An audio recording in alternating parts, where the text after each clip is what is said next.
যে এই চুক্তির প্রক্রিয়ার মধ্যেই অলরেডি আমাদের জাপানে মানে মানুষ যাওয়ার প্রবৃদ্ধি হয়েছে কয়েকশো%, এবং আমরা আশা করছি যে এই চুক্তি বাস্তবায়ন করার ফলে বাংলাদেশ থেকে জাপানে মানুষ যাওয়ার জন্য এবং তারা এই সক্ষমতা তৈরি করার জন্য এখানে অনেকগুলো ল্যাঙ্গুয়েজ ইনস্টিটিউট করছেন।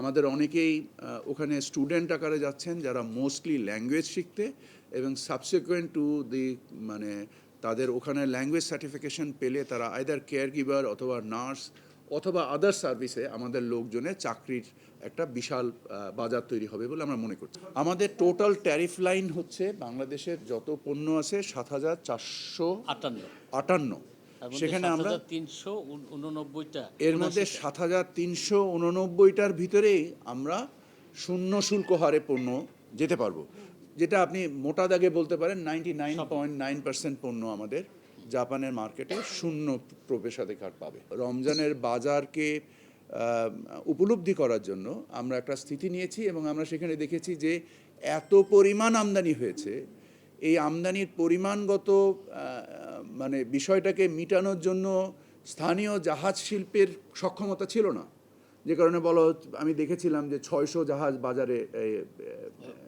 এই সমুদ্রে ভাসছে। কথাটা আসলে রাইট না, কথাটা রং। এই কারণ এত আমদানি হয়েছে বাংলাদেশে যে বাংলাদেশে এই পরিমাণ জাহাজ নেই, সো মাল বা এই পরিমাণ গোডাউন নেই, সে এই গোডাউনে মাল রাখতে না পারার কারণেই অনেক জাহাজ ভাসছিল। সো আপনি দেখেছেন যে অনেক জাহাজ মাত্র 3 দিন 4 দিন 5 দিন ভেসেছিল। সো হঠাৎ অনেক সময় সামাজিক যোগাযোগ মাধ্যমে কারোর প্রকৃত তথ্য সংগ্রহ না করে এক ধরনের খবর ছড়িয়ে দেওয়া হয় অস্থিরতা তৈরি করার জন্য। তো এই অস্থিরতা বিরাজ করলে অবশ্যই বাজার অস্থির হবে, বাট আমরা মনে করি আগামী রমজান গত রমজানের থেকেও ইনশাল্লাহ ভালো হবে। তো আমরা যে অবস্থায় রেখে যাচ্ছি, এই রেখে যাওয়াতে আগামী রমজানে ইনশাল্লাহ সকল কিছুতেই স্বস্তি থাকবে।